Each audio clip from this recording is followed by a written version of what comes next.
My coworker tried to talk me out of going on vacation because I didn't have kids. I used to work in a grocery store when I was in my early 20s. I usually got along with everyone at work and was happy to do things for them, like swap shifts, as long as I wasn't busy. But one coworker liked to look for last-minute vacation deals and book them before checking to see if she could take the time off. Then, if management told her there were too many people off, she tried to force other employees to cancel their vacations. Sadly, many people gave in and let her win. This time, a manager and I both had a week off during the week she wanted. She knew she couldn't be mean to the manager, so she came up to me while I was on break. "Hey, you're going on vacation in a few weeks, right?" I nodded because I could see where this was going. Colleague: "Oh, well, I just booked this beautiful trip to the Maldives. Beautiful resort. Great bargain. The children are so happy. The problem is that management said they can't give me the time off because you're off. Would you call off your trip?" Me: "No." Fellow worker: "No." "What do you mean, no? You're not going anywhere,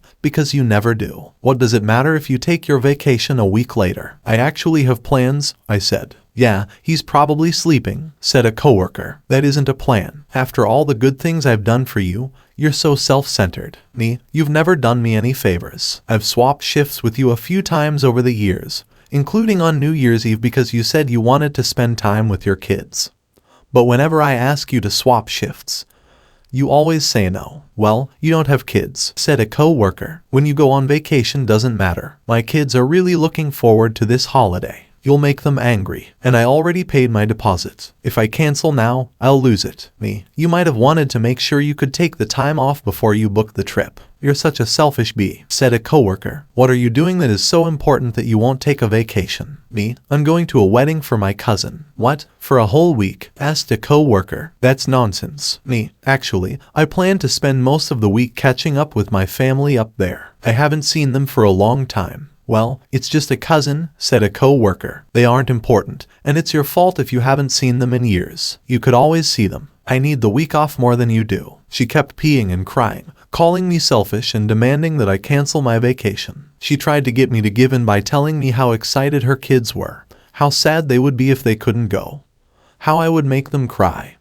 and how they hadn't had a holiday like this in years, which was a lie. I got up and walked away from her because if I didn't, I was going to lose my cool. I complained right away to HR and the manager on duty. The manager talked to her and told her that she can't force people to cancel their vacations. She said she only asked nicely, but I took it the wrong way. The complaint didn't go any further, but at least my coworker stopped bothering me. Several weeks have passed. When I got back to work after my vacation, I couldn't find my coworker anywhere. Most of the time, she would try to make people feel bad as soon as they got back from vacation if they didn't cancel. I soon found out that one of my coworkers had been fired. She had actually called in sick the week I was on vacation. The managers became suspicious because this was the week she had asked to be off. They looked into it, and when they saw pictures on her Facebook account that showed she went on vacation anyway, they fired her right away.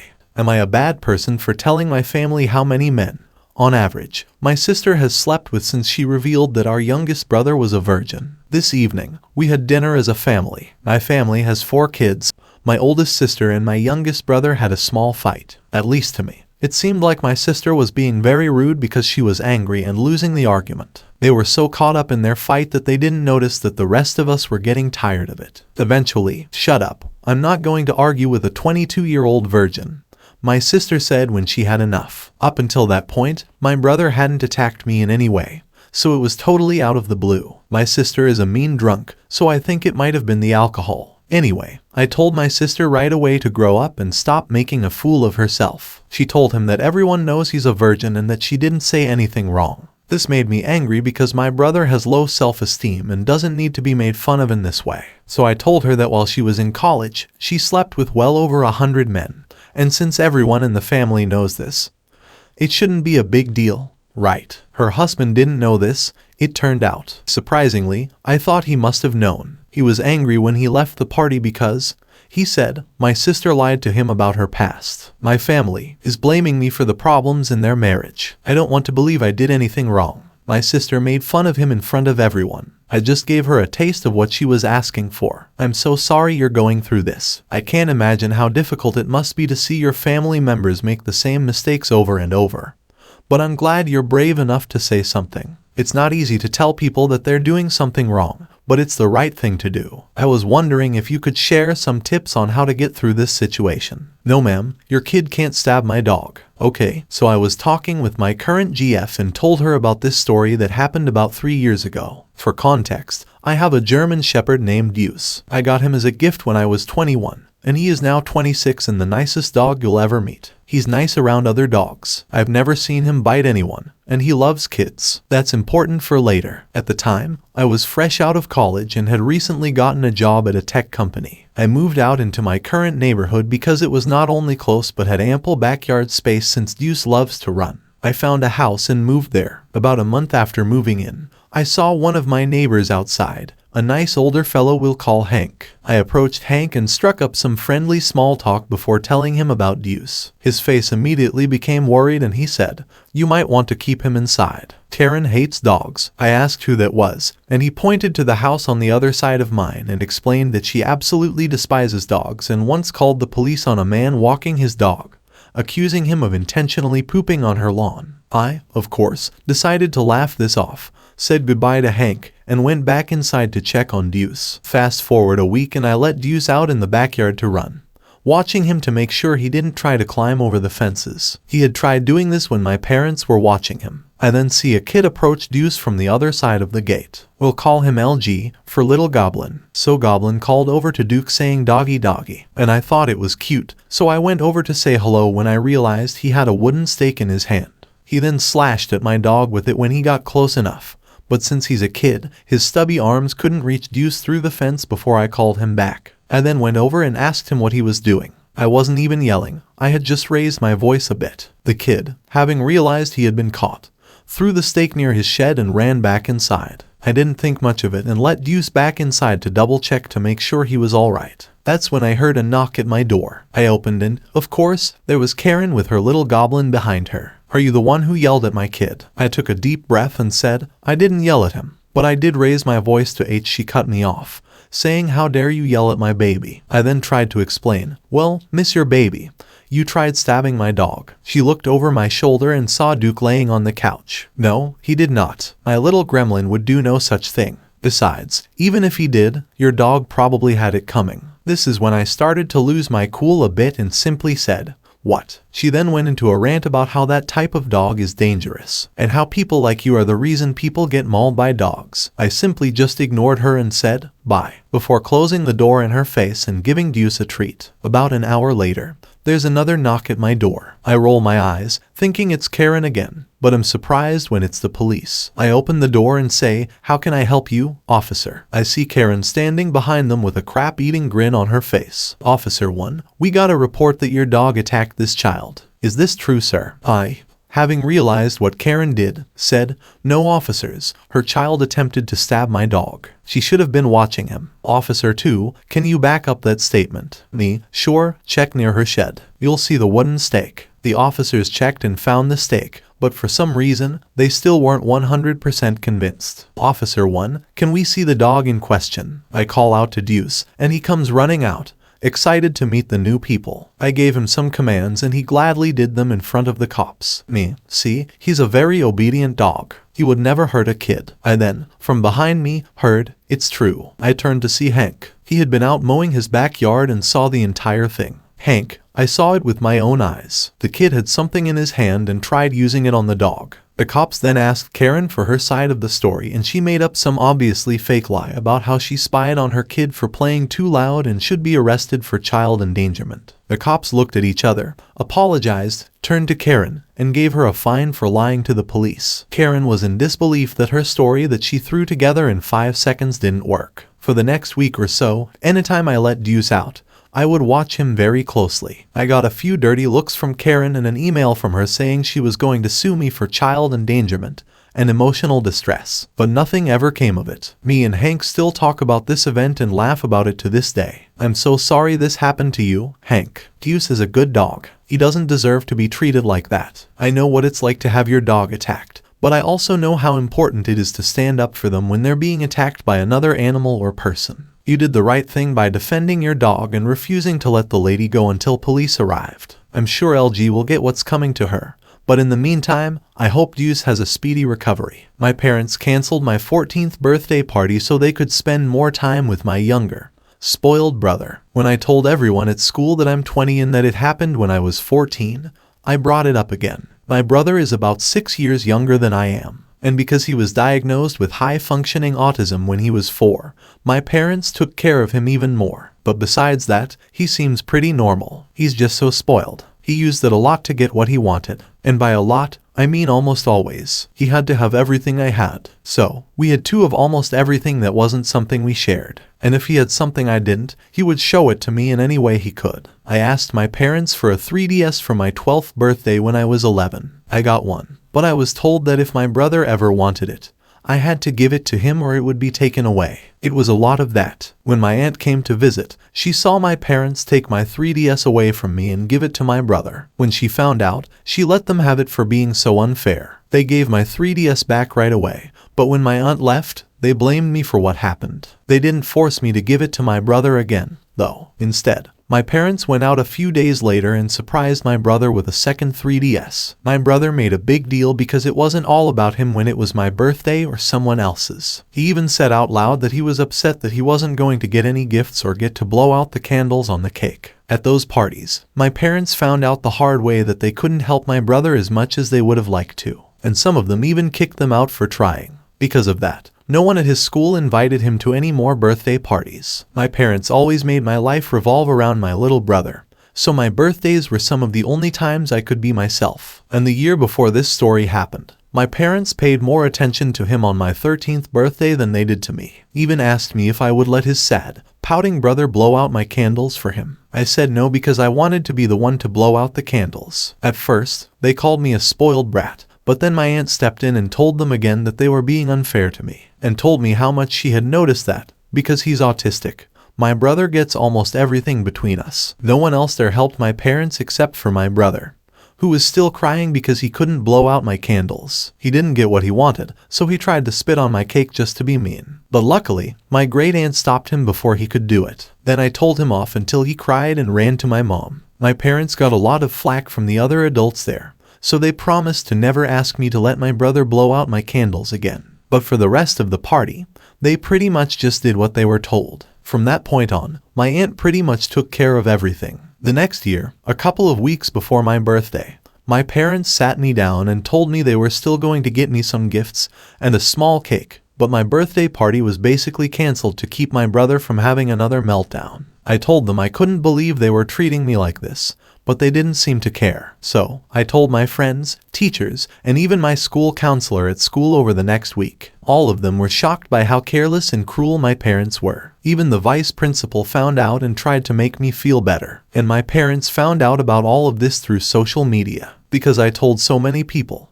my parents grounded me and tried to trick me into thinking I was lying. But that didn't stop me from telling everyone at school that I was grounded because I was mad that my birthday party was canceled for no reason and I was upset about it. I guess that made it a lot worse because some of my parents' friends and parents of other kids at my school called them or sent them Facebook messages basically saying, "What the heck is wrong with you?" And all of a sudden, I lost my balance. I also did not get a sorry. My dad just walked into my room with his arms crossed, told me my grounding was over early, and then left. That's all. I thought my party was still off because no one mentioned it. And my brother thought it was funny and made sure I knew I wouldn't be able to celebrate. But when the 2 weeks were over, my parents surprised me with a party at my favorite restaurant, and then said that was what they had planned all along. I was sure it wasn't. From what I could tell, everyone was very upset about what they did. It was clear when other family members talked to my parents. So, they had the surprise party to try to save what little reputation they still had. But I think they had to spend a lot of money that day just to make room for me. My favorite restaurant had a small arcade, so all of my friends and I went there for dinner. I was even able to get the PS4 game system I was craving at the time. I could tell that almost everything had been planned and bought at the last minute because my dad looked like a moth had just flown out of his wallet.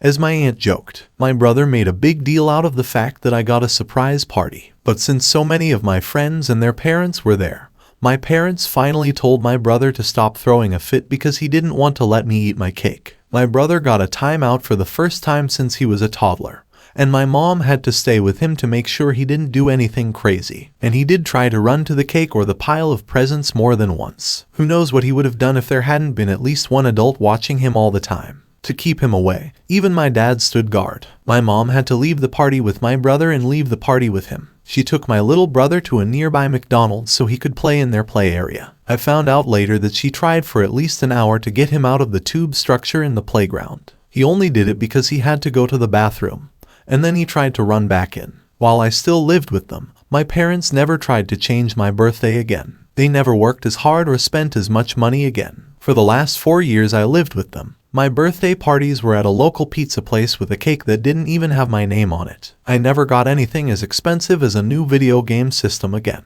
I don't want to come across as spoiled, but I was a little sad that I didn't get another cake with my name on it. Every year, my aunt called them on it, and every year, they said they forgot to decorate the cake. I'm pretty sure that nobody ever wrote my name on another cake because my brother wouldn't eat pieces of cake at parties that had someone else's name on them. They couldn't put his name on any of my cakes because that would have made them look very bad. But I still had a day that was all about me and not my brother, which I thought was great. Even more so because almost everything else was based on him. When I still lived at home, my brother fussed at each of my remaining birthday parties, so my mom took him somewhere else to calm him down. Even so, I still had to let my brother use my PS4, but I still owned it. When I moved out at age 18, I took it with me. Little brother didn't like that, so he threw a huge fit until my parents bought him another PS4. When I moved out, they finally had to deal with how they had raised my brother to be so spoiled because I wasn't there to help them with him anymore. On his 14th birthday, he went crazy at our parents because they didn't buy him a PS5. He is now on house arrest for I don't know how long because his rampage hurt hundreds or even thousands of other people. He grabbed a chair and started throwing it at everything in front of him. When I last saw my parents, they seemed to have lost their minds. My aunt also told me that they told her they wish they could send my brother to the military or boarding school in the future because they can't handle the monster they made anymore. But they could never pay for that. I'd be lying if I said it didn't make me laugh in an ironic way. I get it. I really do. But I'm also just a kid, and it's my birthday.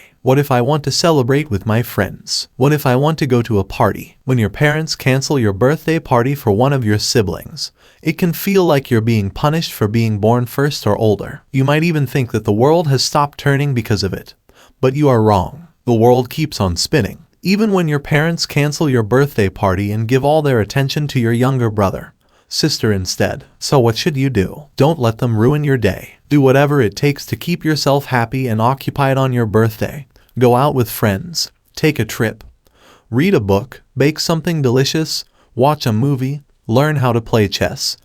Whatever makes you happy. Am I the bad guy if I fake getting fired when customers get mad at me? I am in high school and work at a coffee shop on the weekends. The people who work weekends with me are James, who is the son of the owner, goes to my school. He is in charge of a shift, but it's not a very formal job because he's a nice guy. Danielle is a college student who also works on the weekends, so sometimes people will come in and be mad about really small things, like make a big deal out of nothing. I don't know if they're already in a bad mood and looking for someone to hurt, or what, but there are a lot of them. Like, what a sad grown-up you must be to take out your anger on high school and college students. So James and I joked that we could have some fun with them and maybe get them off our backs. So, one day I was at work, and some guy was getting angry about how we don't make the coffee hot enough, which I couldn't do anything about because I gave it to him right out of the machine. So James walked in and asked, "Sir, is there a problem here?" The man also started yelling at him. So he said, "Opus, this isn't good enough. You're fired." I started acting really sad. Like, no, please don't fire me. My family needs the money. I need this job, please he. And he pretended to be a hard butt and told me to take off my apron and leave. The angry man began to change his mind. Like it's not a big deal. So there's no need to fire her over it. I didn't mean it, James said, but we take pride in having the best customer service. After all that drama, I still had my job, because it was all a show. We've done it a few times. When a customer gets angry with Danielle or me, James storms in and fires us. And almost every time, the angry person will apologize and say they didn't mean what they said. It's kind of satisfying to show people that their actions can have real effects. Anyway, I told my school friends about this, and some of them thought it was a cruel joke to let someone leave thinking they had fired someone who really needed the money. Am I the negative part of this joke? When I worked at a coffee shop on the weekends, there were a lot of customers who got mad at me. They'd yell, call me names, and sometimes even throw things. I didn't know what to do when people got that way. I just wanted to make them happy. But then James would come in and fire me for something that had nothing to do with my job. When the customer left, I felt like they had gotten their way. But then James would tell me it was all an act and that I still had my job. It felt really good to know that he cared about me as much as he cared about making sure our customers were happy.